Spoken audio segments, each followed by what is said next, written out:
Don Cleto 3.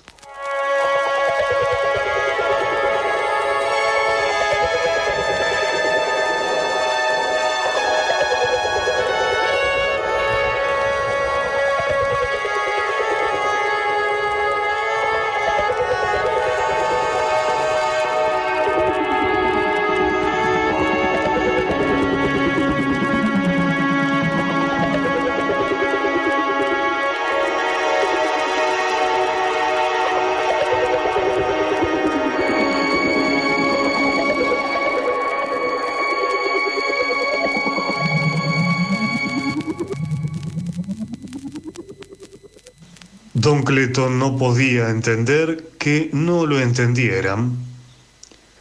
Si alguna virtud se admitía, era la de hablar claro cuando hablaba. Como se decía, y él lo admitía con cierto orgullo, él no era un hombre de ideas.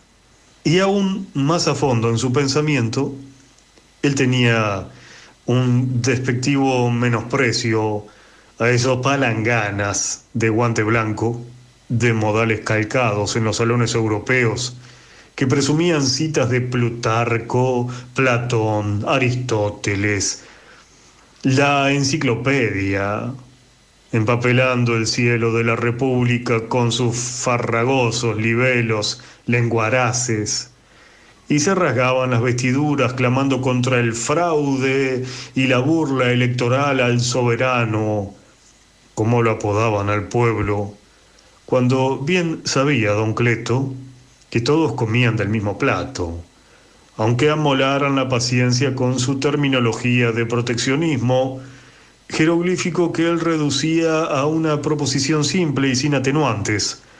Nosotros somos la granja, Inglaterra la fábrica. Lo demás son paparruchas, meditaba enfurruñado. Yo cuido las vacas, ellos los telares de Manchester. Todo claro, prístino, dividido salomónicamente en dos porciones que podían entender hasta las paredes. ¿Qué vamos a proteger? ¿A las viejas tejedoras de Catamarca? ¿A los alfareros de Santiago? ¿A los herreros de Mendoza? ¿Cuánto cuesta traer un barril de vino de San Juan? A ver. Un Perú, mi doctor. El doble de lo que cuesta traerlo de Rioja, España. ¿La fruta? Hágame el favor. La fruta las corto de mis huertos, mi señor.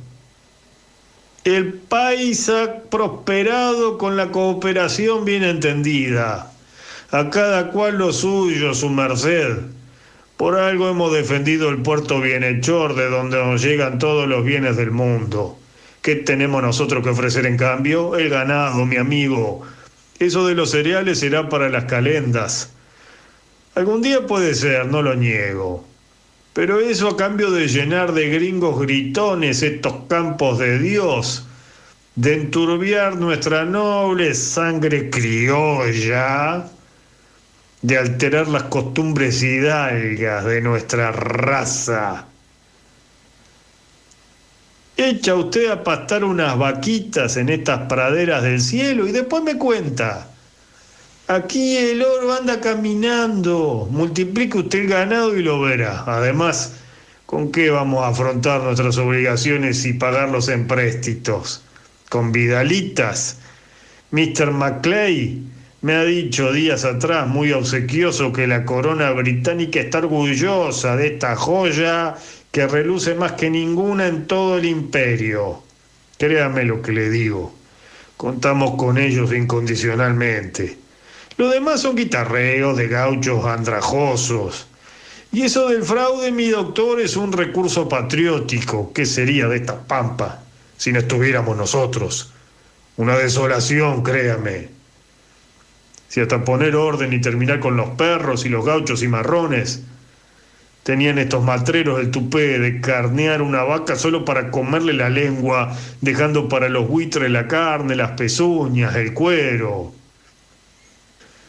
¿Sabe por qué son un hato de menesterosos de pata al suelo? Por la desidia en que viven, mi señor. Hay que terminar con ellos, empezando por los cabecillas que no dejan al país en paz y que con el cuento del federalismo quieren la tajada gorda del puerto, despojarnos de lo que nos pertenece por designio de la providencia. Aquí no hay tutía, su merced. Mientras quede vivo un porteño bien nacido, no se saldrán con la suya, créame. No podía entender que no lo entendieran. Mi general, usted sabe como yo que el primer deber de un político es conquistar el poder y el segundo, conservarlo. Pero todo tiene su medida, don Cleto. No perturbe la paz de sus días por 4 levantiscos. Yo aprendí de mis mayores cómo resolver estos asuntos. Pero no pasa un mes sin que se levante algún caudillo en la provincia. Ya tienen partido aquí. Siempre ha sido así, mi general. Pero algún día yo quisiera tener mi siesta en paz. Téngala. Y a buen recaudo, mi general. Yo vigilo. Ya no me acuerdo desde cuándo vigilo este buen rebaño del Señor. ¿Y quién vigila su siesta, don Anacleto? El ojo que no duerme, mi general. Y no dormía.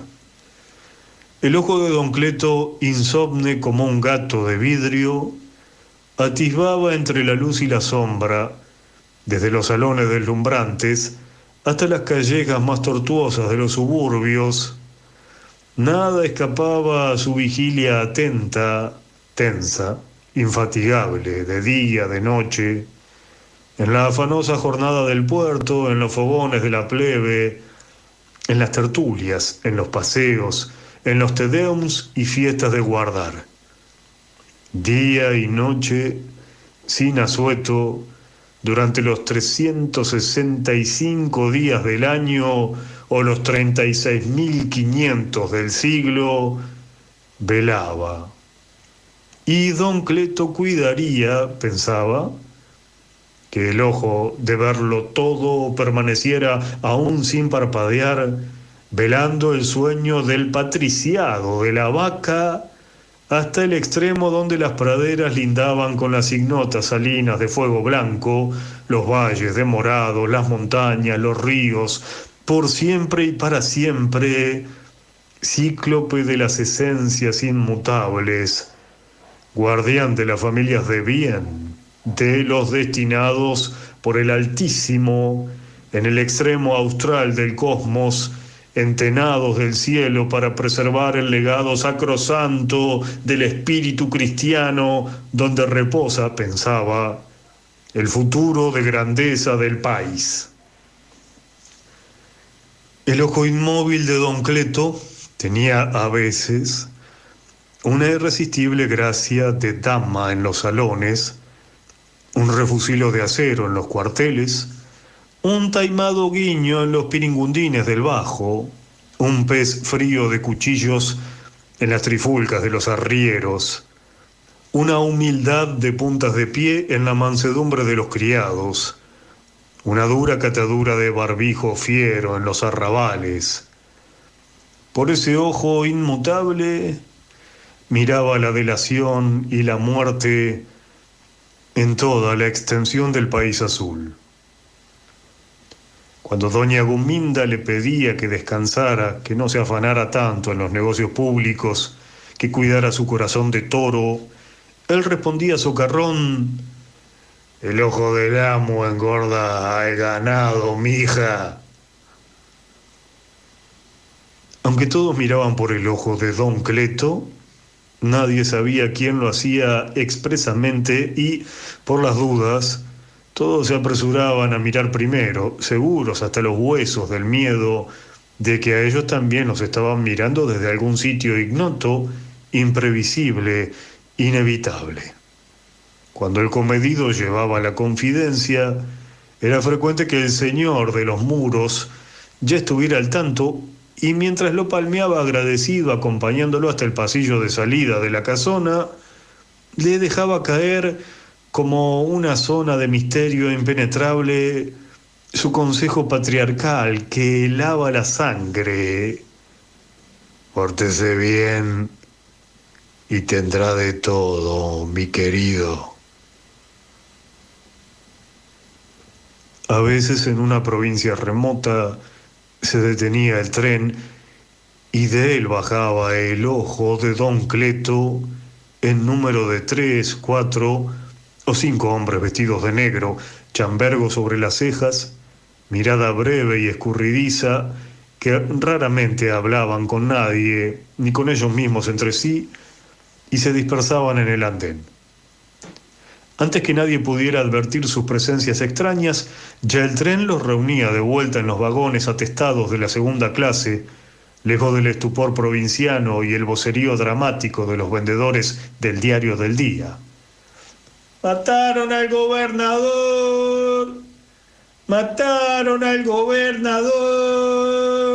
¡Diario! ¡Diario! El ojo inmutable abierto de don Cleto miraba hacia todos lados y, desde luego, no se veía a sí mismo, encerrado ya por años entre los muros de la casona, achacoso, hinchado de hidropesía, las piernas de plomo, los bufidos de una obesidad suicida, la irascibilidad de la impotencia de esos huesos. Pensaba que cada día le pesaban más, al punto de que ya no se podía levantar solo del lecho, por lo que comenzó a cabecear los sueños cortitos, cada vez más tacaños, directamente en el sillón desde donde seguía atendiendo al clamor del mundo, pero limitado ya por un consejo de la Lela a los más empinados de la pirámide de barro y muy especialmente Ruggerito, el ojo mayor de su ojo, fuera de los muros. Era el primero en llegar de mañana y el último en irse de noche. Luego de la charla de novedades diarias y al que le admitía, dada su ascendencia estrepitosamente italiana, el desenfado de repantigarse en el sillón de enfrente, los dedos llenos de anillos, los trajes chillones, la cadena de oro cruzándole el abdomen prominente sobre el chaleco a cuadros y hasta que le llamara Tatita. Tatita, la cosa viene espesa, viene. Qué espesa ni bruja volando. Las otras noches hemos suicidado a ese mozo Alem. Sí, pero es peor. Ahora es como un santo y ya le ha salido un profeta. El único profeta que hay en este país soy yo. El único verdadero, Tatita. Pero están saliendo otros. Un sobrino del muerto, un tal Hipólito Yrigoyen. A ese lo nombré yo comisario en Valvanera. Pero la chusma lo sigue a él, Tatita. Déjame de decir Tatita. Vos sabés muy bien lo que tenés que hacer. Sí, pero el hombre tiene su gente, Tatita. Y disculpe.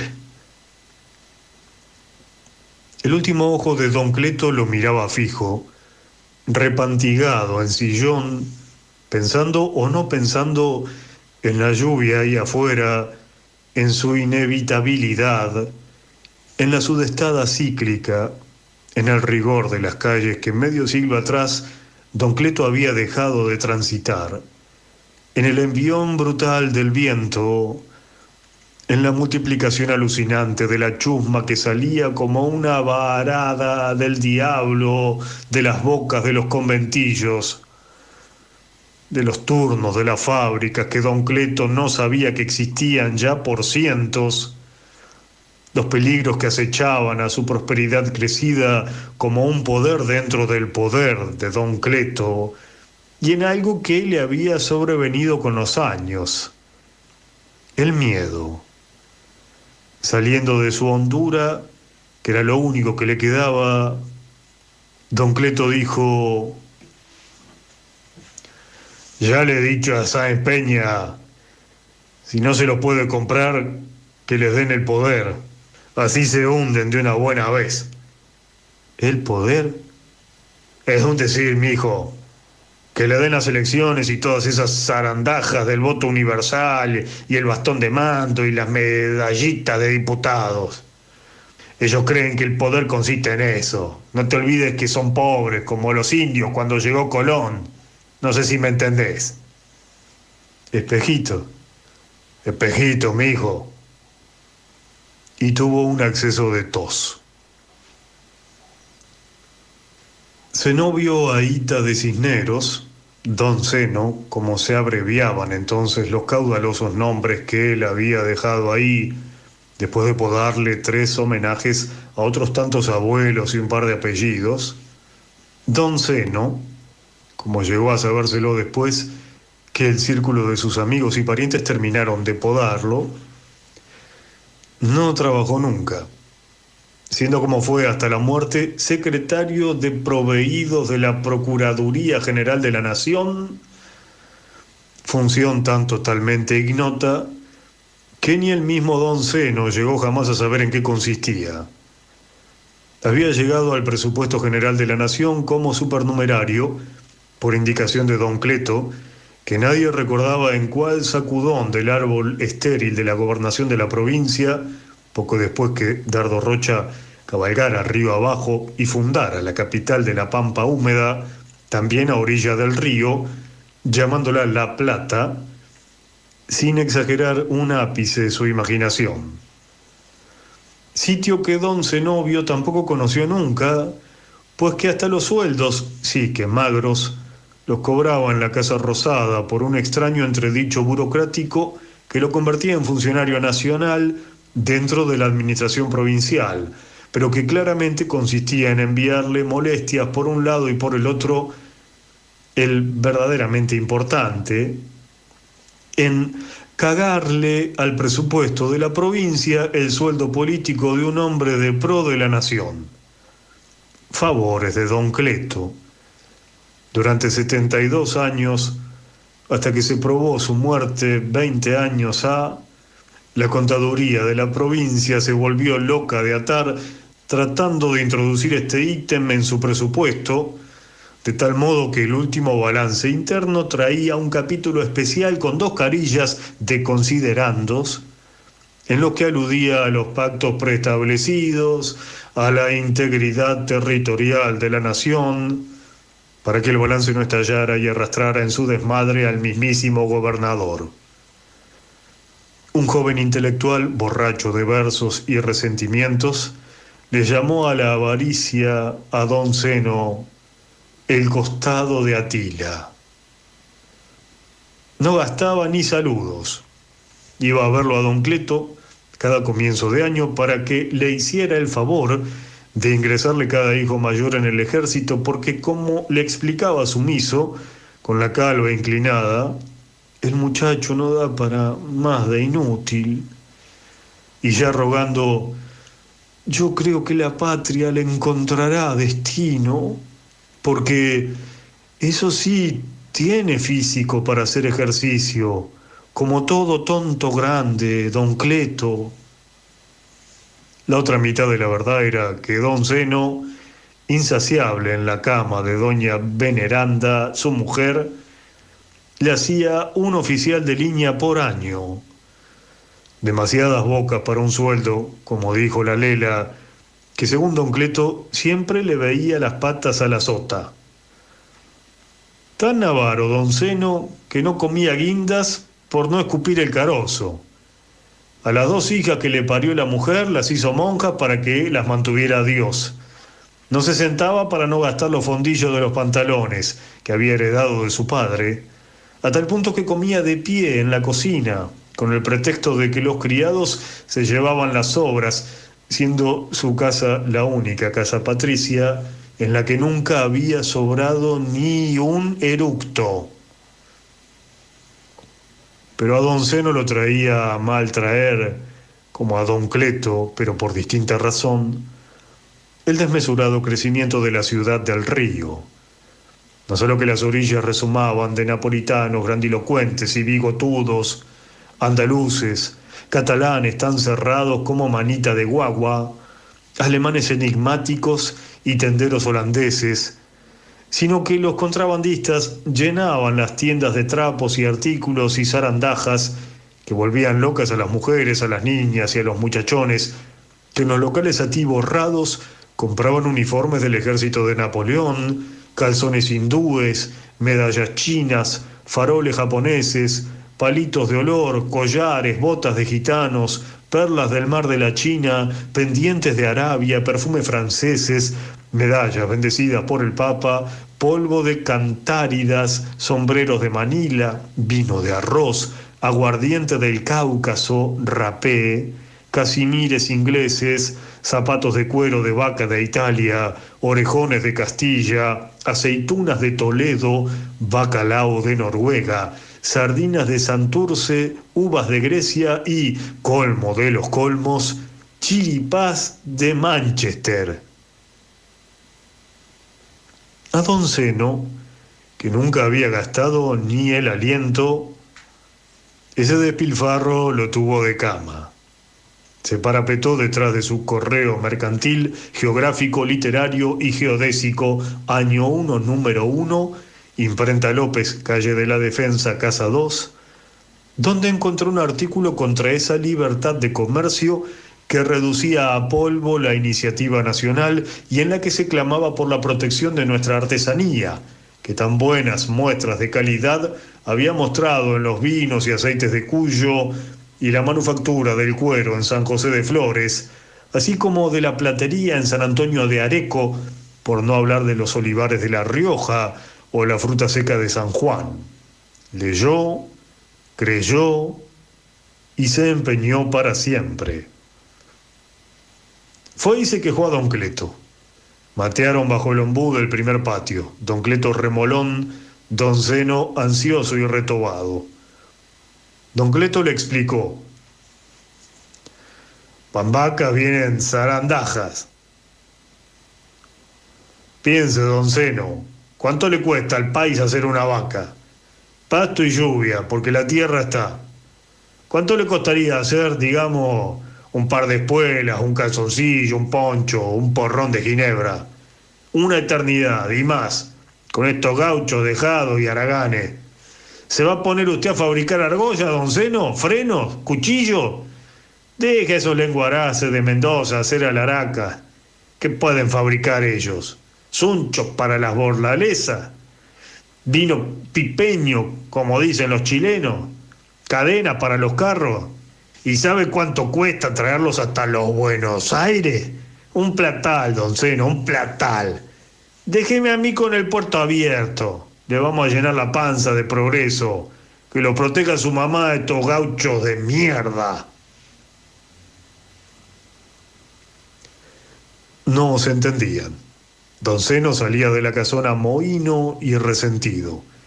Llegaba a su casa de la calle de la Victoria y comía su mazamorra de pie en la cocina, argumentando para sus adentros todo lo que no pudo argumentar delante de don Cleto.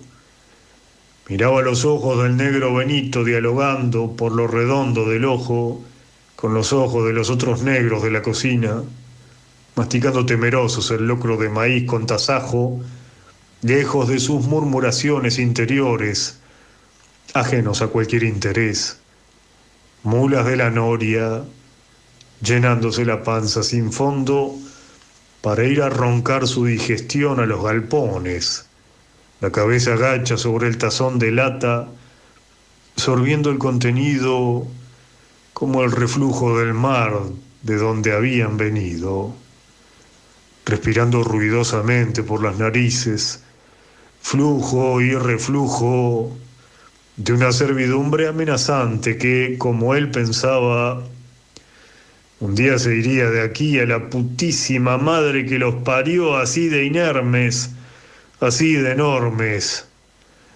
así de oscuros como la muerte.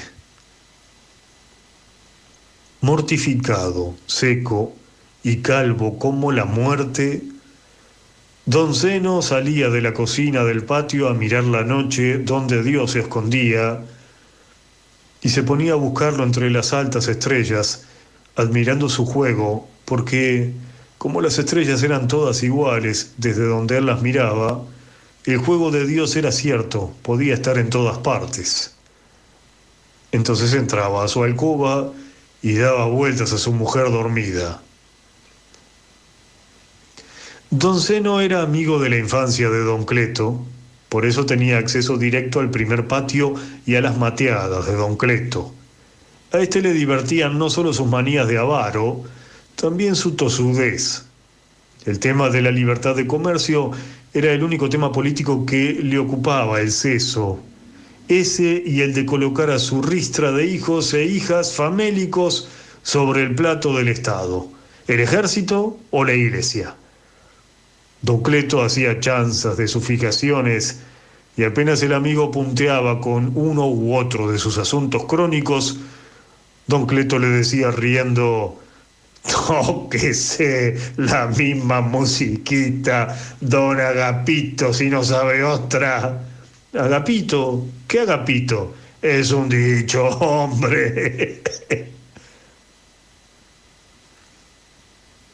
Pero un día supo don Cleto la razón de que el avaro se interesara tanto por la protección de la industria artesanal. Se lo contó uno de sus secretarios, que lo había sabido por lenguas de criadas de la casa de don Zeno. Pasaba que, desde hacía años, puntual y diariamente, leía no solo el mismo diario, sino también el mismo número, el correo mercantil, geográfico, literario y geodésico, año 1, número 1. Con los ojos redondos, don Cleto dijo incrédulo: no diga, che. Y supo más. Nadie recordaba cuándo, pero hacía añares alguien había llevado ese diario a casa de don Zeno, seguramente para interesarlo en la suscripción. El caso es que don Zeno apareció una mañana en el patio, se sentó en la hamaca de mimbre y desplegó su diario como era moda de la gente de pro en aquellos ya distantes tiempos de furor del periodismo en la pujante aldea. Ahí, en ese primer número del diario, venía un artículo de don José Hernández: proteccionismo o libre comercio. Se adscribió a la tesis del autor y desde entonces, sentado a su hamaca, releía de pe a pa su diario que, terminada la lectura que ya no hacía, pues conocía de memoria hasta las erratas, lo doblaba cuidadosamente como a un pétalo de rosa, había dicho la criada, y lo guardaba para darse pisto al otro día, porque don Zenobio Ahíta de Cisneros sería avaro, pero no menos que nadie. El colmo, el colmo. Farfullaba entre la risa don Cleto.